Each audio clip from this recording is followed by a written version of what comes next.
Let's go Ravens! Something is happening behind the scenes that could completely change the future of the Baltimore Ravens, and if this move goes through, it might define the team for the next several years. This isn't just another update. This is the kind of decision that separates contenders from pretenders, and trust me, you're going to want to hear this. But before we go any further, make sure you hit that like button right now if you truly believe this team is heading in the right direction. And I want to see your energy in the comments, right? Stay optimistic, Ravens. Our time is coming, because this fan base sets the tone, and right now, belief matters more than ever. Now let's get straight into it, because this situation is bigger than it looks on the surface. For a while, many believed the team would simply exercise the fifth-year option on Flowers, which is expected to be around $27 million. And when you compare that to what wide receivers are making across the league today, that number feels like a bargain. But the Ravens are thinking bigger. They're not just trying to delay the inevitable, they want to lock in their guy long-term, and do it on their own terms before the market explodes even further. This entire situation gained traction after reports and insider hints, including signals from Drew Ban, suggested that something significant was coming. And then Jeff Zrebiec confirmed it. Extending Flowers has been on Eric DeCosta's offseason priority list. That's not a reaction move, that's a planned strategy. And here's why the urgency is real. The wide receiver market just got shaken by Jackson Smith-Njigba signing a massive deal worth over $42 million per year. That's more than Jamar Chase, Justin Jefferson, and C.D. Lamb were making on their deals. The ceiling has officially been raised, and if Baltimore waits too long, they're going to pay the price. Now let's talk about why Flowers deserves this level of attention. He's not just another receiver. He's already done something no other homegrown Ravens wide receiver has done.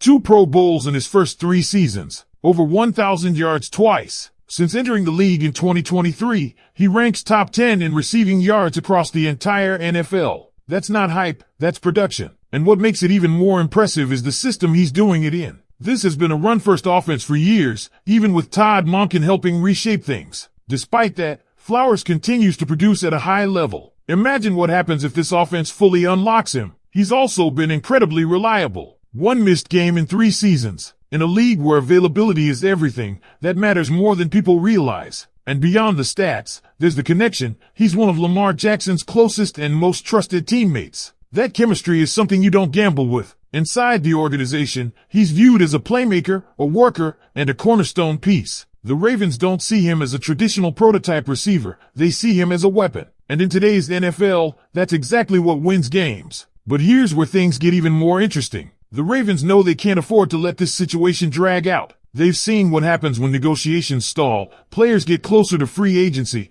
and suddenly you lose leverage. They want to avoid repeating past mistakes. And with another star receiver like Puka Nacua likely due for a massive deal soon, the clock is ticking fast. Because every new contract resets the market. Every new deal makes the next one more expensive. If Baltimore waits, they risk turning a manageable extension into a financial headache. Because if there's one thing we've learned from this league, it's that waiting almost always comes at a cost, and the Baltimore Ravens know that better than anyone right now. When you really zoom in on the situation, this isn't just about paying Zay Flowers, it's about timing, leverage, and long-term vision. The Ravens are trying to walk a very fine line between rewarding a player who has clearly earned it and protecting their salary cap flexibility for the future. And that's where things can get complicated fast. Because let's be real for a second, Flowers' value isn't going down. It's only trending up. His production, his consistency, his durability, and his chemistry with Lamar Jackson all point to one thing. He's becoming a foundational piece of this offense. And when you have that kind of player, the worst thing you can do is hesitate. Now, internally, the Ravens seem to understand that. The intention is clear. They don't just want to pick up the 5th-year option and revisit this later. They want to get ahead of the market. They want to define the deal before someone else resets it again. And this is where the pressure really builds. Because while the Ravens are working behind the scenes, the rest of the league isn't standing still. We already saw what Jackson Smith-Njigba just did to the market. And like we mentioned before, Puka Nacua is likely next in line for a massive extension. And if that deal surpasses expectations, which it probably will, then suddenly Zay Flowers' price tag jumps again overnight. That's how fast things move in the NFL. And here's the part Ravens fans should really pay attention to. Baltimore has already experienced what happens when negotiations drag on too long. When a player gets too close to free agency,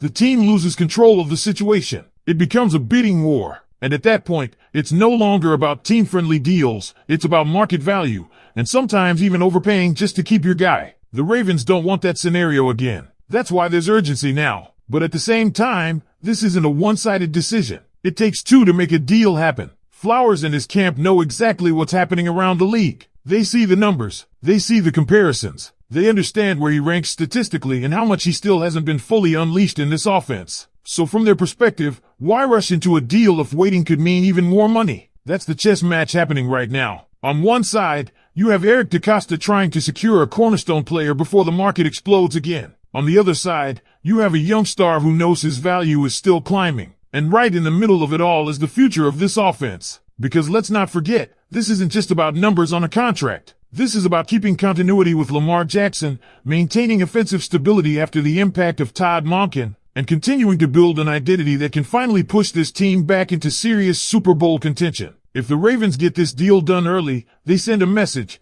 we take care of our guys, and we believe in our core. If they don't, things can get uncomfortable very quickly. And that's why this situation is so important right now. It's not just another contract, it's a statement about the direction of the franchise. And this is exactly where things start to feel even more intense for the Baltimore Ravens moving forward, because every single day that passes without a deal, the stakes get higher. Think about it like this: right now, the Ravens still have control of the timeline. They can negotiate, structure the deal creatively, and try to keep things somewhat cap-friendly while still rewarding Zay Flowers the way he deserves. But the moment another elite receiver signs a bigger contract, that control starts to slip away. And the league has already shown us the pattern. One deal resets the market, then the next one tops it, and then the next one raises it again. It's a chain reaction, and Baltimore is standing right in the middle of it. What makes this even more fascinating is how unique Flowers' situation really is. He's not just putting up numbers, he's doing it in a system that hasn't fully revolved around him. This hasn't been a pass-heavy offense built to inflate wide receiver stats. This has been a balanced, often run-first identity. And still, he's producing like a top-tier receiver. So imagine the internal conversations right now. The coaching staff is looking at his trajectory and thinking,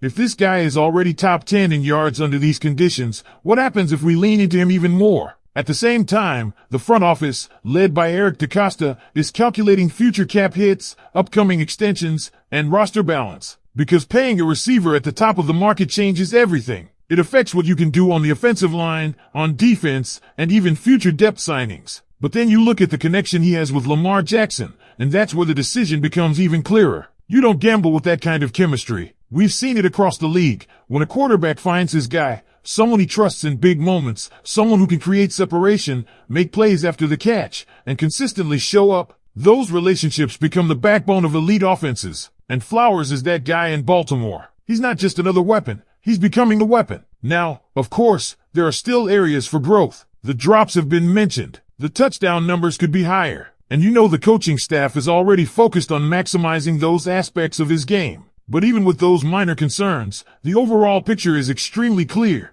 This is a player you build around, not one you hesitate on. And that brings us back to the biggest risk in all of this: waiting. Because if Baltimore delays, and Puka Nacua signs a deal that pushes the market even further, then suddenly, you're negotiating from behind. And when that happens, you're no longer setting the price, you're reacting to it. That's the danger zone. At that point, the Ravens could be forced